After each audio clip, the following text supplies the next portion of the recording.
प्रकाश सिंह बड़ाई के समर्थन में मुख्यमंत्री ममता बनर्जी ने की सभा। निषिद्ध प्रामाणिक पर जमकर बोला हमला।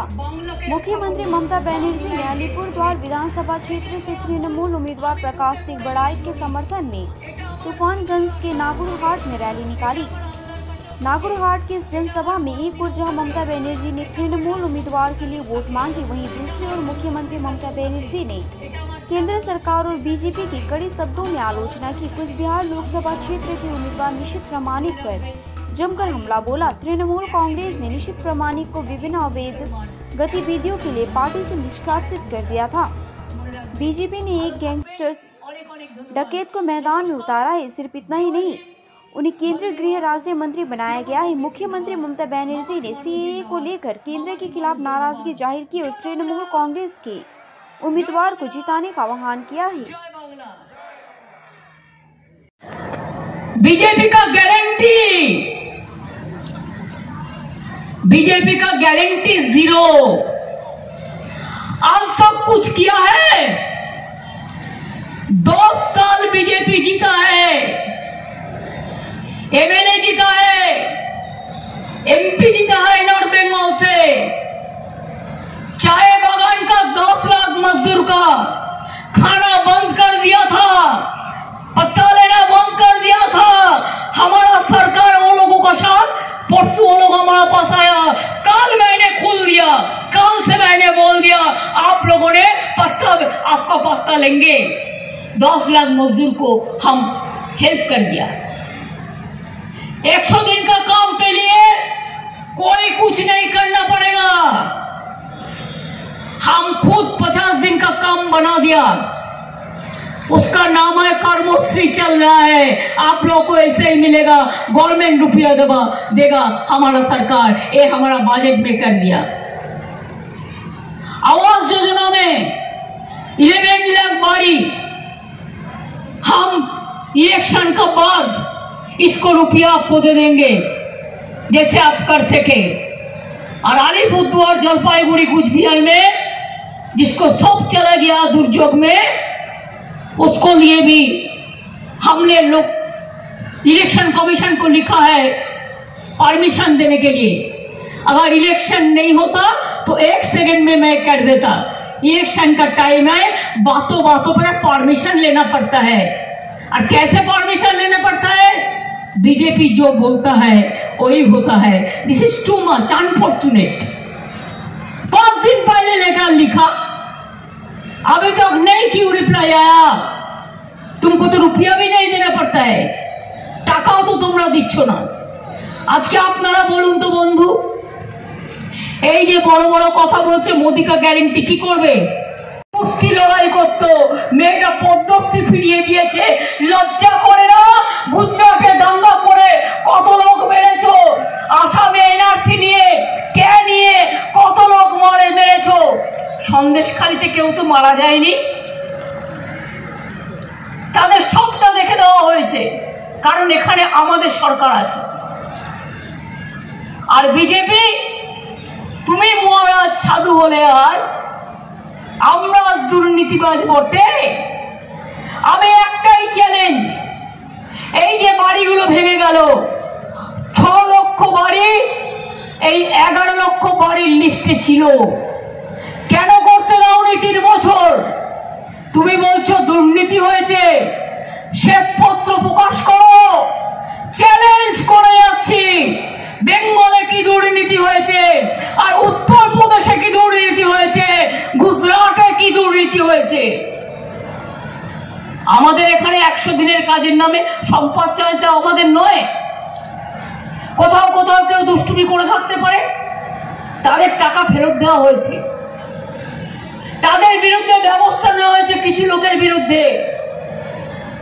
আর এখন কোনো কমপ্লেন নেই, তাও তুমি 100 দিনের কাজের টাকা দাওনি, 3 বছর ধরে বন্ধ করে রেখে দিয়েছো।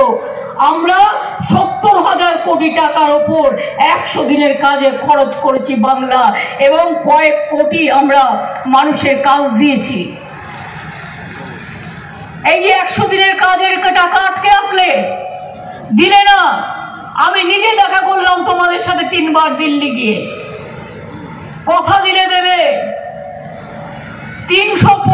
15টা টিম পাঠালে 100 দিনের কাজ দেখার জন্য, আবাস দেখার জন্য আর রাস্তা দেখার জন্য।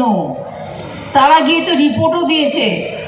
সেই রিপোর্টটা একটু জনসমক্ষে প্রকাশ করো, প্রকাশ করো উত্তরপ্রদেশের রিপোর্ট, প্রকাশ করো গুজরাটের রিপোর্ট, প্রকাশ করো মুম্বাইয়ের রিপোর্ট, প্রকাশ করো বিজেপি রাজ্যের রিপোর্ট। আমি চ্যালেঞ্জ করে বলে গেলাম, বাংলায় যদি কিছু কেস হয়ে থাকে আমরা ফেরত দিয়েছি, অ্যাকশন নিয়েছি। আর উত্তরপ্রদেশে শুধু 85 লক্ষ দুর্নীতির কেস হয়েছে। কোথায়? বাংলাকে দুর্নীতির কথা বলবে না আর শেখাবে না। বাংলা সব রাজ্য থেকে এগিয়ে। কেউ যদি এলাকায় বদমাইশি করে, ওই তোমাদের প্রার্থীর মতো লোকেরা, ওই গুন্ডারা, তাদের অ্যারেস্ট করে দেখাও। আমি তো আমাদের কর্মী আরাবুলকে অ্যারেস্ট করতে পারি, শাহজাহানকে অ্যারেস্ট করতে পারি। তাহলে তোমরা কেন গুন্ডাকে হোম মিনিস্টার রাখো? তোমরা কেন এখানে যে লোকটা 5 বছর ধরে ইলেকশনে দাঁড়ালো, তোমরা তাকে কাজ করতে দিলে না? সে চলে গেল, এখন আবার আরেকজনকে নিয়ে এসছো। অর্থাৎ বৈশাখ মাসে একটা দেবে, জ্যৈষ্ঠী মাসে একটা দেবে, আষাঢ় মাসে একটা দেবে, শ্রাবণ মাসে একটা দেবে, আর পচা ভাদরে ডুবে মরবে। জানেন 147 জন এমপিকে সাসপেন্ড করে এমন আইন করেছে যে কোনোদিন আপনি বিচার পাবেন না। গণতন্ত্রকে শেষ করে দিয়েছে এই বিজেপি পার্টি। দেশটাকে অত্যাচারী সরকার বানিয়ে দিয়েছে। অত্যাচার, অনাচার, ব্যভিচার, স্বৈরাচারের পার্টি বানিয়ে দিয়েছে। নিজেরা মধু খেয়ে বেড়াচ্ছে। বিজেপি করলে ওয়াশিং মেশিনে দিয়ে দিচ্ছে, কালো হয়ে যাচ্ছে সাদা। আর তৃণমূল করলে ওকে বলে দিচ্ছে কালো, আর বিজেপি করলে ও নাকি সাদা। বিজেপি নেতারা বলবেন নীরব মোদী কি দুর্নীতিবাজ নয়? ললিত মোদী কি দুর্নীতিবাজ নয়? আপনার নেতারা কি দুর্নীতিবাজ নয়? আপনার গদ্দাররা দুর্নীতিবাজ নয়? স্কুলের চাকরি তারা অনেক দিয়েছে, লোকে ভয়ে বলে না কি ছিল আর আজ কি হয়েছে। বিজেপি করলে 7 কলমা, এমনকি কোর্টকেও অনেক সময় ম্যানেজ করে নেয়। দেখলেন না একজন বিচারপতি চেয়ারে বসে কি বললেন?